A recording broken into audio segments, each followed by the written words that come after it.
My school's basement has been locked up for forever. I know why now. Submitted to r/nosleep by What's in the Window. High school. A time where teens become adults and learn the rest of what basic education has to offer. A time where connections are made, and some of those linger for years, even long past the days of their youths. A place where chaos meets order, resulting in a beautiful thing we call controlled chaos. I'll admit, I was nervous to start physical high school as a sophomore, after quarantine caused my freshman year at high school to be at home. I'm not going to lie, I did very poorly my freshman year, and only moved on to the sophomore year because there were so many students flunking their classes for the same reason as me. That the school corporation couldn't possibly afford to hold students back, and everyone just went on to their next year. I would still say I'm lucky, however, as I have some friends in this with me. 3, not counting the ones who moved off but still contact me. Their names are Brandon, Seymour, and Catherine, or Kat, as we call her. We've all been together since our first year in middle school, except for Brandon. He and I go way back to first grade, and despite some rough patches in our friendship, we're still incredibly close. Brandon and I also share the same bus route, so we often talk on the bus about our lives, family, pets, you name it. Seymour and Catherine are unfortunately on a completely different bus route than Brandon and me, so we don't get to have early morning conversations, but I do happen to share a few classes with Seymour and Catherine. Seymour and Kat are both in my gym class every other day, and Seymour is in my English class on the same day as my gym class. We always meet at the same place in the auxiliary gym, talk for a bit, before Brandon bolts off to get to his class across the school before the bell. Pulling up to the school in one of the rickety old buses that first day was, well, unnerving. My high school, for whatever reason, is actually surrounded by woods, with 2 roads heading in and out of the campus, one for cars, and one for buses. Looking through the canopy of the trees above as the bus rattled down the road put a sense of dread in me that I can't quite describe. Looking back at Brandon, I could tell he felt a bit odd about this too, even though he's already been inside the school more than once. The road was desolate as always, which honestly makes sense, seeing as to how there's only a small gas station, the high school, and an abandoned building down that way. Most townsfolk never would come here unless they had business in that area, so in a sense, this area was cut off from the world. Brandon cracked a few jokes about how we seemed to have just wandered right into Silent Hill, almost, to which I laughed, and occasionally made a snarky remark back to him. As we pulled up to the school, I could already tell that the first day would either go horribly bad or impossibly well, no in between. The building looked aged and weathered, but kept up to date just barely so that it wouldn't be condemned. The parking lot on one side was barren. No cars or people in sight, just the cracking concrete with the street lights above them, occasionally flickering. The other side was full of cars, but still in the same rundown state. As we pulled slowly towards the area where the buses unloaded, Brandon made a comment to me that stuck out. "Did you know this school has a basement?" I didn't really know how to respond, in all honesty. I wasn't surprised at the statement, as a school this large could have a basement without anything weird going on. Yet Brandon still said it in a manner that made it seem odd, mysterious, and even foreboding in some ways. I eventually told him that I wasn't really surprised, as I began to gather my belongings to get off the bus. "It's been here for forever, but no students are allowed in," he stated, before popping a joke about there being a secret torture chamber below the tile floors of the halls. I told him that it was probably just a storage room, or perhaps rooms that were intended for classes but were deemed unfit for day-to-day use, so they may have just closed it completely. As the bus slowed to a halt, Brandon smiled at me. "We should go down there at some point, you know?" I chuckled a bit at this statement as the bus door opened with a hiss, as the whole vehicle began to sway as the students got off in a single file line.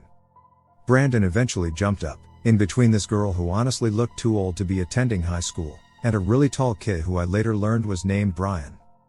He blocked the other students from leaving for the moment it took me to get into the line, and we got off together, and onto the pale, cracked sidewalk leading up to a side entrance of the building. As we walked through the muggy summer morning heat, Brandon asked me where I was headed. "Gym, I believe," I replied, hoping I had remembered the schedule right. "Ah, I can take you there," Brandon said, speeding up just a bit to almost guide me into the building. As I set foot onto one of the concrete stairs leading into the side entrance, I got this strong, nostalgic feeling deep within me, as my mind made an effort to recall the very first time I set foot into my elementary school. I paused for the briefest of moments, before I stepped forward more, and up those last few faded steps, and into a threshold, and through the door, following Brandon. Entering the building, I was hit with a still air that made me cough a little. It was as though this was the first breath of life this building had felt in a century, and it honestly looked like that as well. Lockers with paint scraped up, revealing an old, rusty metal lined the walls, which looked as though they had been painted in the early 1800s by their condition. The tile on the floor was scratched, aging like the exterior, and fluorescent lights hung above us on a stained ceiling. I continued to follow Brandon through the maze of hallways, having to grab onto his bag as to not lose track of him in the surprisingly heavy flow of students. After a very brief while of this, he led me into a more open room. I quickly realized this must have been the main hall. Stairs of stone sat in the middle, leading up to the second floor of the building, congested beyond belief with students. I kept an even pace as I walked behind him, but now a little further back, taking in the view. After some time, he led me down a hallway that actually was remarkably well kept. The lights were shining bright and the floor looked unscathed. The walls weren't painted, but the brick looked freshly washed. He turned left, and I followed him into a large, fancy gym. The court was on a lower level, and the bleachers we were walking past were raised up to view the games that would take place here. The gym floor looked newly waxed, and I kept following Brandon as I looked around at the almost spotless gym. He then took me down another, shorter hall to the left of the gym, and into another, smaller gym. This one was notably less kept, and it looked like the rest of the school. Boards covered areas of the broken opaque glass way above, and the floor creaked below any weight. Brandon stopped for a moment, motioning his hands. This is the auxiliary gym, aka, where the P classes are. He paused, just as Seymour and Kat called over to us. I turned, beaming as they ran towards me and Brandon, and Seymour waved. "Hey y'all. Long time no see," Kat said, stopping barely 2 inches from me. Seymour caught up not long after, and politely waved once more. "You in this class?" he asked to both me and Brandon. Brandon shook his head, and said he had to get to his next class. I, on the other hand, nodded, and Seymour smiled happily. Brandon departed from us as Seymour and Kat led me over to a door on the far end of the gym, bolted up tight, with a rack of balls in front of it, as though it was a warning to stay away. Kat enthusiastically asked me and Seymour a question. "Did you all hear about the biggest rumor in this dump?" Seymour, as though he were acting, said, "Depends on what it is," in a tone so bored it were as though he would rather be in the pounding heat outside, doing nothing, than have this conversation. I answered after him.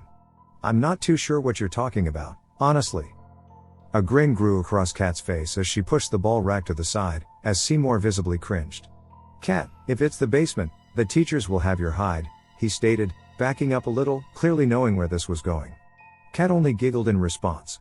"What else would it be, Seymour?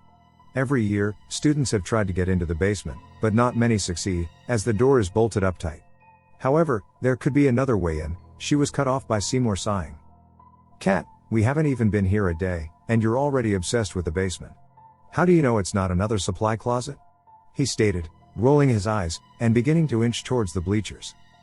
Kat's eyes widened, as though Seymour had called her a slur. "You don't know about the urban legend?" she asked, raising an eyebrow. "Urban legend?" I muttered, barely loud enough for anyone to hear in the ever-growing noise of the gym. I had already heard about the basement rumor from Brandon earlier, but I, along with many others, had no clue about a whole urban legend surrounding the depths of the school. Kat turned to me, as Seymour began to scan the bleachers for a place to get away from, what in his mind, was no doubt, nonsense. Apparently, back in '84, the basements weren't so locked up. A group of students went down there, and when they got back up, none of them were the same. The group's leader became paranoid, and shut down. One of the group members moved away, and the others all met terrible damage to their psyche. One of them, Sean, ended up screaming in hysteria in the middle of lunch, and apparently, the paramedics had to take him away. She said, almost in one breath. "Don't get me wrong, I love Kat and all, but she's a bit over the top, especially when she's excited about something," which I could tell she was. "And what happened after?" I asked, beginning to move over to the bleachers to find someplace to sit, with her following. "Nobody knows. There are some variations of the story, some being with the students never even came back up, others with rumors of the gateway to hell itself being below the tile we're on right now. But either way, it ended with all entrances to the basement being bolted shut, and never being opened again," she blurted, as we took the first steps onto the bleachers. I looked back at the bolted up door. It was a heavy metal, dented and scraped, but still too firm to be broken through easily. Two windows made of a bulletproof glass sat, dirtied as though it hadn't been cleaned by anyone ever, one on each door. Beyond that glass sat what seemed to be nothingness. A black void, creeping up from below the school, swallowing any light it had come into contact with, confined by only those two doors. I shuddered a bit at the sight, and my mind began to wonder. What was down there that led to it being bolted shut? I began to question my earlier theory of it just being more storage space, as if all of the doors to the basement looked like those did, then that'd mean nobody's been down there in a good bit. The rest of the day honestly became a bit of a blur until the English class, as I made my way to classes, weaving through halls, hoping I wouldn't get lost, until eventually, I found myself in the upstairs room 204, with Seymour. I sat down in a seat that was assigned, that just so happened to be next to his. We talked idly for a bit, before the question of the basement came up. I asked him what he thought about the basement story, to which he just shrugged. "It's a whole load of crap if you ask me," he muttered, before burying his nose into a book, trying to avoid further conversation, until the final bell rang. That next day began the same as the first, and all was normal until about lunchtime. I walked into the crowded cafeteria, before deciding that it was too packed for me to remain in there. I left the small room and went into the hall, where students lined up to enter the cafeteria. I traced my hand down the wall, until a familiar voice called my name. I looked over to see Kat, sitting by the entrance to the main gym, with both Seymour and Brandon talking and laughing about 2 feet from her. I jogged over to her, before he grabbed my arm, the Seymours, as she turned to Brandon, telling him to follow. She pulled us down the hallway leading away from the gym, and to a small, largely avoided area of the school, with a wooden door with a window sitting at the end. She let go, and plopped down in front of the door, as I sat down slowly, as Seymour and Brandon did the same. We sat in silence for about 30 seconds, before Kat giggled some. "So, remember the basement?" she asked, much to Seymour's dismay. Brandon and I nodded, as she rose up from the floor, and jiggling the wooden door behind her. With a creak, it opened into a black void, with stairs leading down into what seemed to be nothing. I looked over a school map, and noticed this area existed, leading down into the basement. "Do you all, want to go have a look tomorrow?" Brandon paused, before saying slowly. "I'm not sure if this would be a good idea," he said, as Kat turned to close the door, making sure to not lock it. "Oh, come on, silly. Those legends are probably not true, and besides, we'll never know if we don't look, and nobody's been down in years and..." Seymour cut Kat off. "That's exactly why we should avoid it. Nobody's been down there. It's probably not anything major, just black mold and asbestos," he stated. Kat turned to me, hopefully. I sighed, and nodded, agreeing with her. I wouldn't be opposed to finding out what's down there, I stated, as curiosity once again filled my mind. Kat flapped her hands giddily, as she perked up some.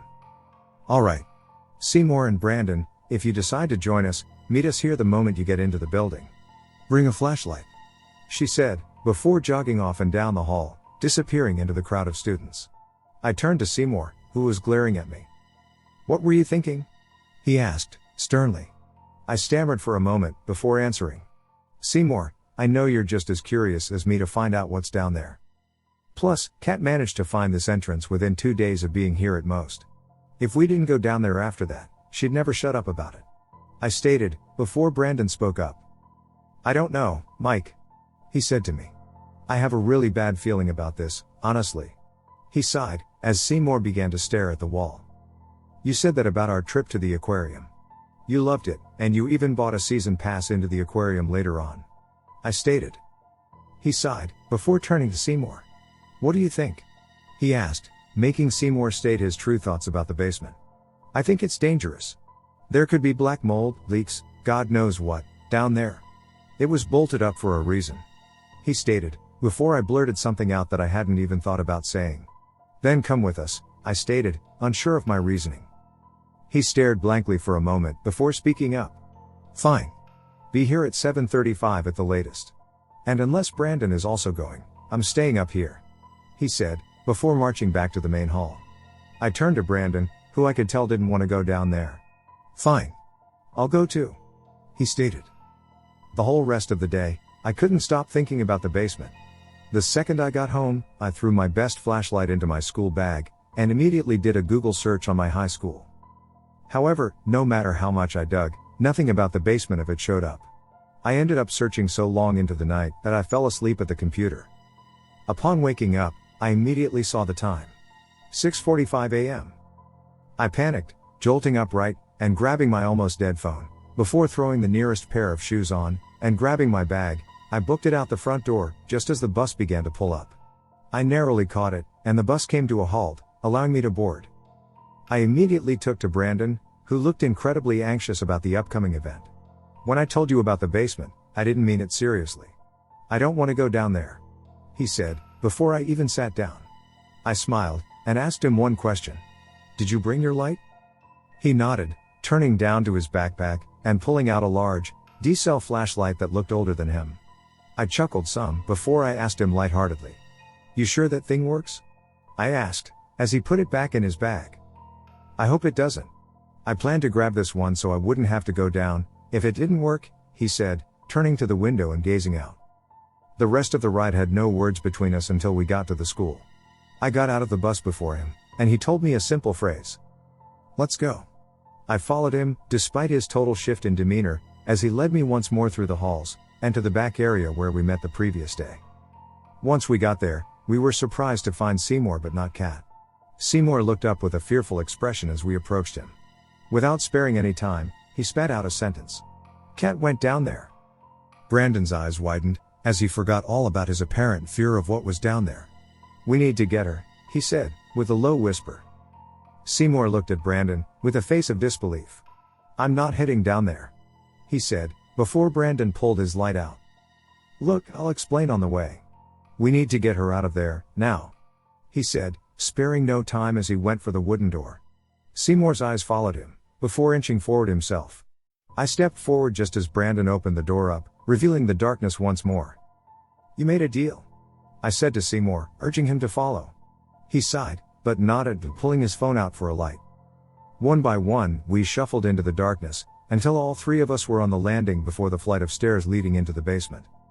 I turned my light on, and shone it around as Brandon closed the door most of the way. "We need to hurry," he said, as he urged Seymour and me down the flight of concrete steps. Whereas the main stairway looked ran down, this one put it to shame. Stains from God knows when decorated the surface of the stone stairs, and various scratch marks accompanied them. Cracks in the stairs also became evident before I had reached the halfway turn, and I shone my light up and in front of me, cutting through the darkness. What sat in front and below me was horrifying. A dark, wet hallway that seemed to mirror the one we were just in jutted forward, leading into what seemed to be nothingness, as the temperature dropped as I descended. Seymour and Brandon trailed behind me as they turned their lights on. Brandon told us both something that will stick with me forever as we reached the bottom of the stairs. "I don't care what you see or hear. We need to stick together, and the second we find Kat, we need to book it back upstairs," he said, as I wondered what he knew about the basement.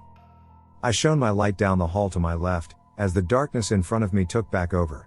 Brandon glanced around, before urging us down that hall. We walked into the pitch darkness, now in a temperature almost as cold as the winter's night, whispering among ourselves. Our feet clattering on the floor was the only other sound to be heard, and the smell became mustier and mustier the further we walked. It was clear we were one of the first to set foot here and forever. I shone my light above me, as Brandon and Seymour's illuminated the path. I was pointing mine down. The pipes and wires sat exposed above us, and every light bulb we crossed was shattered. It became clear that the basement was abandoned before it was ever finished as we traveled further into the darkness for what felt like an eternity, before Seymour paused. His phone was ringing. I stopped my walk and went over to him, as he accepted a call from our missing friend. It was Kat. He put the phone onto speaker just as she asked a question. "Where are you all?" she said, with the murmur of voices behind her, signifying something impossible. She was above us, and in the halls of the school, still swimming with students. Our eyes went wide with collective fear and terror. We came down following you," Brandon stammered, as Seymour's face ran pale. My hands grew cold, and I felt sick at her response. "I haven't even gone into the basement yet?" she asked, as my eyes focused on Seymour. He stammered his response out. "I saw you go down there." Before silence. My blood ran cold as Kat stated her next sentence. "I'm right outside the entrance we agreed on." I stared at Seymour, shaking. "Then how did Seymour see you?" I asked, before the most terrifying moment of my life occurred. Seymour's face contorted in fear of something behind me, as Brandon turned to face the same thing he was, all blood draining from his face. I spun on my heels, shining my light in that direction as Seymour muttered one line. What the fuck? I backed up some out of instinct, as my light fully illuminated what the others were staring at. Its body had spindly legs, too thin to be a human's. The torso appeared to just be a thin stick barely holding the body together. Its arms dangled to the floor, tapping my foot lightly before pulling away. And its face was demented. Its skin was seemingly pulled back from its pale face, and several sunken eyes stared at me. Below it was what I presumed was its mouth, but all I saw was a black, gaping hole. It stepped forward, impossibly quiet, as I stood there in pure shock and horror, before I felt a pull from behind. I turned around, dropping my light, leaving it to idly beam on that thing. I was being pulled by someone, quickly away from whatever that thing was. I was pulled through the destroyed hallways as someone dragged me behind them, before I found my feet on my own. I ran quicker than I ever ran before, following the pattern of the persons ahead of me's footsteps. We tore down the hall, and I was certain the thing would grab me up, and pull me back into that damn darkness. The feeling I felt when I saw the light shining in from the landing is indescribable, as the silhouettes of Brandon and Seymour became more and more clear as we got closer. We ran up the first set of stairs, before I turned to look back into the dark. That face peered at me from the darkness. It followed us without making a sound, as it crept towards the stairs. I jumped up the stairs as Seymour and Brandon dashed through, back into the light. I ran through the threshold, tripping onto my face as I made it through, as the door slammed shut behind me. I looked up, only to see Kat staring at me in abject confusion. Brandon stepped forward, and Seymour did as well. I shuffled to my feet and told Kat everything. I could tell she didn't believe a word of it, as she bounded to the door, only to be stopped by Seymour. He grabbed her hand, pulling her away from the door and down the hall. The moment I stood up, I instantly felt sick. I ended up puking my guts onto the floor, as Brandon ran off, to God knows where. I went home sick that day, and haven't been back since. I haven't heard from Seymour until today, and Brandon only once. A simple text, stating one thing. We're not doing this again. Kat, on the other hand, has been calling me non-stop, demanding to know what was going on, accusing me of making this up, etc. My parents are growing suspicious of my new behavior, but still think I'm too sick to go back to school. And honestly, I hope it stays that way. Seymour messaged me recently, telling me that he was moving, and honestly, I can't blame him. I responded back, wishing him the best of luck, and that was that. It's been only 3 days since we went into that basement. And honestly, if you ever come across an area that you should avoid it. Those areas are closed off for a reason.